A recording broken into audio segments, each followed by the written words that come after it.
ഒരു മുസ്ലിം പറയുന്നു, ഞാൻ എല്ലാവരെക്കാളും ശ്രേഷ്ഠനാണ്. ഒരു ജൂതൻ പ്രഖ്യാപിക്കുന്നു, ഞാൻ മുസ്ലിമിനെക്കാളും മികച്ചവനാണ്.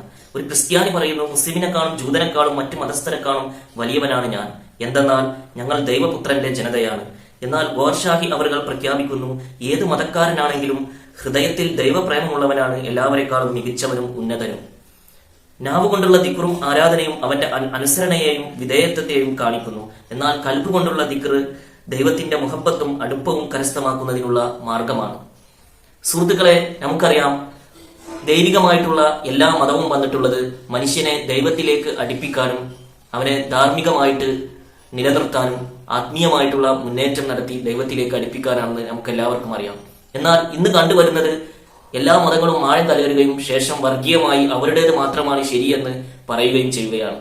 നമുക്കറിയാം, നിലവിലുള്ള മുസ്ലിങ്ങളെയും ക്രിസ്ത്യാനികളെയും ജൂതന്മാരെയും ഒക്കെ എടുത്താൽ തീവ്രമായിട്ട് ഇത് പറയുന്നത് കാണാം. എന്നാൽ സങ്കടകരമായ വസ്തുത, ഇവർ തീവ്രമായത് കൊണ്ടാണ് എന്നൊക്കെ പറയുമെങ്കിലും നമ്മുടെ ഇന്ത്യയിൽ ഹിന്ദുക്കളിൽ പോലും വർഗീയമായിട്ടുള്ള ഇത് കൂടുതൽ ശക്തമായി വരുന്ന ഒരു കാലഘട്ടത്തിലൂടെയാണ് നമ്മൾ കടന്നു പോകുന്നത്. അപ്പോൾ തീർച്ചയായിട്ടും ഇതൊരു ആത്യന്തികമായിട്ടുള്ള ആത്മീയത വരുന്ന കാലഘട്ടമാണ്. അപ്പോൾ എങ്ങനെയാണ് ഇതിനെ നോക്കിക്കാണേണ്ടത്? മതമല്ല മാറേണ്ടത്, ഹൃദയമാണ് മാറേണ്ടത് എന്നതാണ് ഇന്നത്തെ വിഷയം. ഞങ്ങൾ മാത്രമാണ് ശരിയെന്ന് വളരെ ശക്തമായിട്ട് പറയുന്നത് നിലവിലെ മുസ്ലിങ്ങളാണ്. നിലവിലെ മുസ്ലിം പണ്ഡിതന്മാരും പുരോഹിതന്മാരും നമുക്കറിയാം, മറ്റു മതങ്ങളിൽ മായം കലർന്നതിനെ പറ്റിയും മറ്റു മതങ്ങളിലെ വേദങ്ങളിൽ മായം കലർന്നതിനെ പറ്റിയും ഒക്കെ വാതോരാതെ പ്രസംഗിക്കാറുണ്ട്. എന്നാൽ ഇവർ മുഹമ്മദ് നബിക്ക് ശേഷം നടന്ന ഇസ്ലാമിക ചരിത്രത്തിൽ നടന്ന ചരിത്രത്തെ പറ്റി പറയാറില്ല. അതിനെപ്പറ്റി മിണ്ടരുത്, പഠിക്കരുത് എന്നാണ് പറയുന്നത്. കാരണം അതിനെപ്പറ്റി പഠിച്ചാൽ ഇവർ പേറുന്ന മതം, നമ്മുടെ വൈക്കം മുഹമ്മദ് ബഷീറിന്റെ ഭാഷയിൽ പറഞ്ഞാൽ ചാക്കവും വെളുക്കുമെന്ന് തകർന്നു വീഴും എന്നുള്ളതാണ് അതിനുള്ള കാരണം. കാരണം മുഹമ്മദ് നബി സല്ലല്ലാഹു അലൈഹി വസല്ലമ വഫാത്തായി കിടക്കുമ്പോൾ തന്നെ അദ്ദേഹത്തിന്റെ വിശുദ്ധ ശരീരം 3 ദിവസം മറമാടാൻ എടുത്തിട്ടുണ്ട്. അവിടെ തന്നെ അടി തുടങ്ങുകയാണ്, മായം കലർപ്പ് തുടങ്ങുകയാണ്. നബിയുടെ വിശുദ്ധ ശരീരം മുന്നിൽ വെച്ചുകൊണ്ട് തർക്കങ്ങൾ നടക്കുകയാണ്, അധികാര തർക്കങ്ങൾ നടക്കുകയാണ്. നബി വസിയത്ത് എഴുതാൻ പറഞ്ഞപ്പോൾ അതിന് എതിരെ നിൽക്കുന്നത് ഈ മുസ്ലിം പുരോഹിതന്മാരും സംഘടനകളും പണ്ഡിതന്മാരും, എന്തിന് നിലവിൽ ഇവിടെ പറയുന്ന തെരീക്കത്ത് എന്ന് പറയുന്നവർ വരെ പൊക്കിപ്പിടിക്കുന്ന ഉമറാണ്. ഒരു പ്രവാചകന്റെ വസിയത്തിനെ നിഷേധിക്കുക. അതുപോലെ തന്നെ ഇതിലേക്ക് കയറിക്കൂടിയ അബൂ സുഫിയാൻ, മുആവിയൻ കുരുട്ടുബുദ്ധികൾ ചെയ്ത അട്ടിമറി എത്രമാത്രമാണെന്ന് ഇസ്ലാമിക ചരിത്രം പഠിച്ചു നോക്കുമ്പോൾ നമ്മൾ മനസ്സിലാവും. ഇവരെയൊക്കെ പൊക്കിപ്പിടിക്കുകയും ഇവരെയൊക്കെ മഹാന്മാരാക്കുകയും ചെയ്യുന്നവരാണ് മറ്റു മതക്കാരുടെ തെറ്റവും മായവും ചികയാൻ പോകുന്നത് എന്നുള്ളത് കോമഡിയാണ്. അപ്പോൾ നമ്മൾ മനസ്സിലാക്കേണ്ട വസ്തുത, എല്ലാ മതത്തിലും മായം കലർന്നിട്ടുണ്ട് എന്നുള്ളതാണ്. നിലവിലുള്ള ഇസ്ലാമിലാകട്ടെ വളരെ ഭീകരമായ അവസ്ഥയിൽ തന്നെ മായം കലർന്നിട്ടുണ്ട്. അതിനെപ്പറ്റി റസൂലുള്ളാഹി സ്വല്ലല്ലാഹു അലൈഹി വസല്ലം സൂചന നൽകുന്നുണ്ട്. കാരണം നബി പറഞ്ഞിട്ടുണ്ട്, ജൂതന്മാർ 71 വിഭാഗമായി, ക്രിസ്ത്യാനികൾ 72 വിഭാഗമായെങ്കിൽ എന്റെ സമുദായം 73 ആകുന്നു. അതായത് അവരെല്ലാവരെക്കാളും കൂടുതലായിട്ട് ഈ സമൂഹം ഭിന്നിക്കുമെന്നാണ് പറഞ്ഞത്. ഭിന്നിക്കൽ എപ്പോഴാണ്? മായം കലരുമ്പോഴാണ്. എപ്പോഴാണ് ഭിന്നിക്കൽ? ദൈവികമായിട്ടുള്ള ആ ഹബലിൽ നിന്നുള്ള, ആ കയറിൽ നിന്നുള്ള പിടി വിട്ടുപോകുമ്പോഴാണ് ഭിന്നിക്കൽ. അപ്പൊ തീർച്ചയായിട്ടും അങ്ങനെ ഭിന്നിച്ചിട്ടുണ്ട് എന്നുള്ളതാണ്.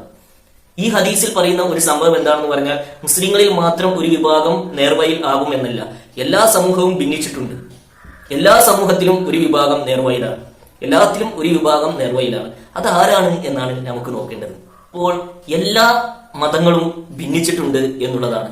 ഇതിൽ എല്ലാ മതങ്ങളിലും ഒരു വിഭാഗം സത്യത്തിന്റെ വക്താക്കളായിട്ട് ഉണ്ട്. നേരത്തെ നമ്മൾ ഗോർഷാഹി അവരുടെ വാക്കുകൾ പറഞ്ഞുകൊണ്ടാണ് വീഡിയോ തുടങ്ങിയത്.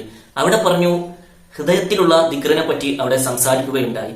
എല്ലാ മതങ്ങളും വന്നിരിക്കുന്നത് മനുഷ്യനെ ദൈവത്തിലേക്ക് അടുപ്പിക്കാനാണ്. അതിന് ധാർമ്മികമായിട്ടുള്ള ചട്ടക്കൂടുകളും ഓരോ മതത്തിനും ബാഹ്യമായിട്ടുള്ള ശരീഅത്തും ഒക്കെ വെച്ചിട്ടുണ്ടായിരുന്നു. നമുക്കറിയാം, ഉലുൽ അസ്മുകളായിട്ടുള്ള പ്രധാനപ്പെട്ട അമ്പിയാക്കളുണ്ട്. ആദം സഫിയുള്ള, ഇബ്രാഹിം ഖലീലുള്ള, മൂസ കലീമുള്ള, ഈസാ റൂഹുള്ള, മുഹമ്മദ് റസൂലുള്ള.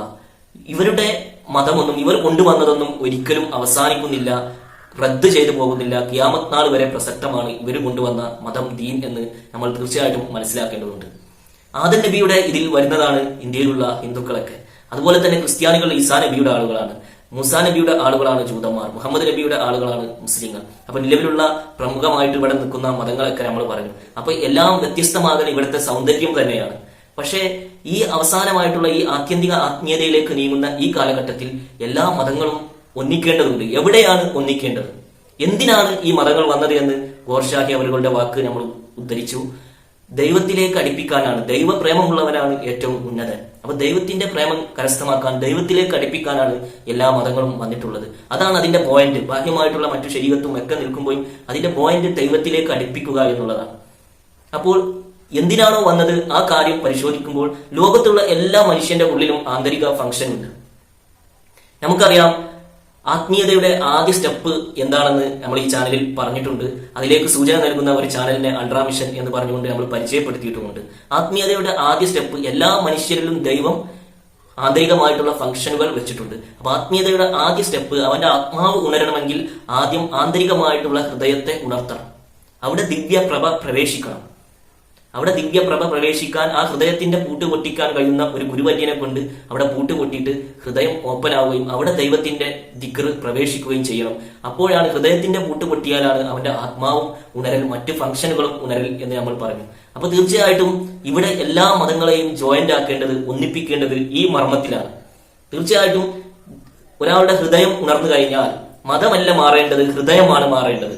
ഒരാളുടെ ആന്തരികമായിട്ടുള്ള ഹൃദയം ഉണർന്നു കഴിഞ്ഞാൽ അവിടെ ദിവ്യപ്രഭ പ്രവേശിച്ചു കഴിഞ്ഞാൽ എല്ലാവരും ഒന്നാണ്. മതം മാറേണ്ട ആവശ്യമില്ല, വേറെ ഒരു ഇതിലേക്ക് വരേണ്ട ആവശ്യമില്ല, ബാഹ്യമായിട്ടുള്ള ഒരു മാറ്റത്തിന്റെയും ആവശ്യമില്ല. അവിടെ നിന്നുകൊണ്ട് തന്നെ എല്ലാവരും ഒന്നാവുന്നു എന്നുള്ളതാണ്. ഇനി നമുക്കറിയാം ഖുർആൻ പറയുന്നത് തീർച്ചയായിട്ടും നമുക്ക് പരിശോധിക്കാം. കാരണം നമ്മുടെ പുരോഹിതന്മാരും പണ്ഡിതന്മാരും ഒക്കെ പറയുമെങ്കിലും ഖുർആൻ ഡയറക്റ്റ് ആയിട്ട് വളരെ സീതെ അൽ-ബഖറയിൽ തന്നെ കാര്യം പ്രഖ്യാപിച്ചിട്ടുണ്ട്. അപ്പോൾ ഖുർആൻ ഒരു കാര്യം വളരെ വ്യക്തമായിട്ട് പ്രഖ്യാപിക്കവേ ഇവിടുത്തെ പണ്ഡിതന്മാരും മുല്ലമാരും അവരുടെ വാഴ അടക്കേണ്ടതാണ്. ഖുർആൻ പറയുന്നത് അൽ-ബഖറയിൽ 62-ാമത്തെ ആയത്തിൽ പറയുന്നത്, വിശ്വസിച്ചവരോ യഹൂദമതം സ്വീകരിച്ചവരോ ക്രിസ്തവരോ സാബികളോ ആരാകട്ടെ അള്ളാഹുവിലും അന്ത്യദിനത്തിലും വിശ്വസിക്കുകയും സൽക്രമം പ്രവർത്തിക്കുകയും ചെയ്തിട്ടുള്ളവർക്ക് അവരുടെ രക്ഷിതാവിങ്കൽ അവർ അർഹിക്കുന്ന പ്രതിഫലമുണ്ട്. അവർ ഭയപ്പെടേണ്ടതില്ല, അവർ ദുഃഖിക്കേണ്ടി വരികയുമില്ല.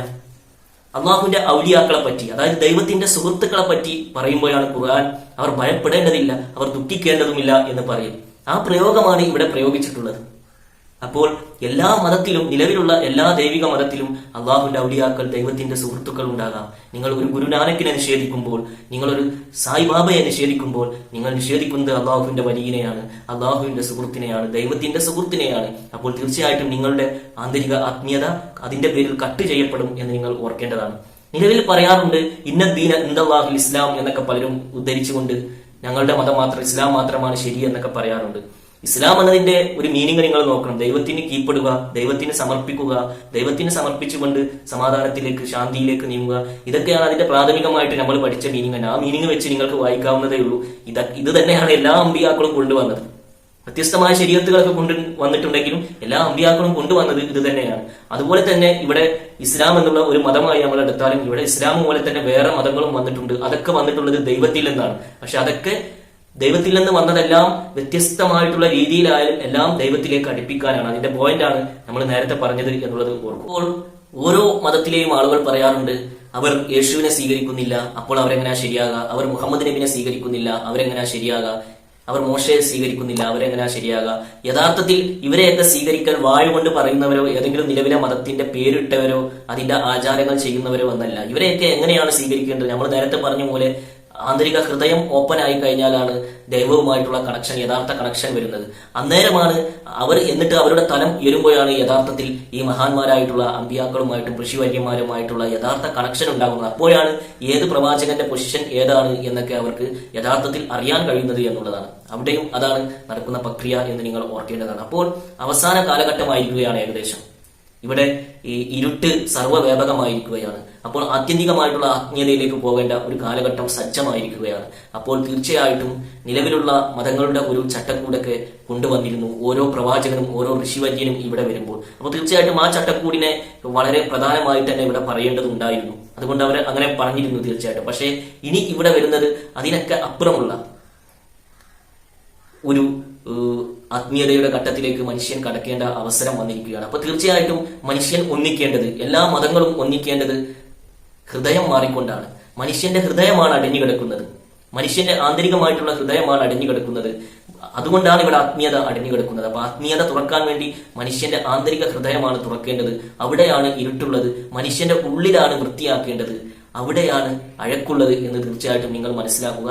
ആ ദിവ്യപ്രഭ അവിടെ പ്രവേശിച്ച് അവിടെ വൃത്തിയായി കഴിഞ്ഞാൽ എല്ലാ മനുഷ്യരും അവനവൻ ഏത് ഇടത്താണോ അവിടെ നിന്നുകൊണ്ട് തന്നെ ഒന്നാകുകയാണ്. അതിനൊക്കെ അപ്പുറമുള്ള നിലവിലുള്ള ഇവിടെ അവതരിച്ച എല്ലാ മതത്തിനും അപ്പുറമുള്ള ആത്യന്തികമായിട്ടുള്ള ദൈവത്തിന്റെ ദീനിലേക്ക്, ദൈവത്തിന്റെ മതത്തിലേക്ക് പോകേണ്ട ഒരു അവസരമാണ് വന്നിരിക്കുന്നത്. തീർച്ചയായിട്ടും ആ ഒരു കാര്യത്തിലേക്കാണ് ഹസ്രത്ത് ഗോർ ഷാഹി ഇമാമും അതുപോലെ അദ്ദേഹത്തിന്റെ പ്രതിനിധിയായി 20 വർഷത്തിലേറെയായി സംസാരിക്കുന്ന നമ്മൾ കഴിഞ്ഞ വീഡിയോയിൽ പറഞ്ഞ സയ്യിദ് യൂനിസ് അൽ ബോഹറും ലോകത്തെ ക്ഷണിച്ചുകൊണ്ടിരിക്കുന്നത്. മതമല്ല മാറേണ്ടത്, ഹൃദയമാണ് മാറേണ്ടത് എന്നുള്ളത് ആവർത്തിച്ചുകൊണ്ട്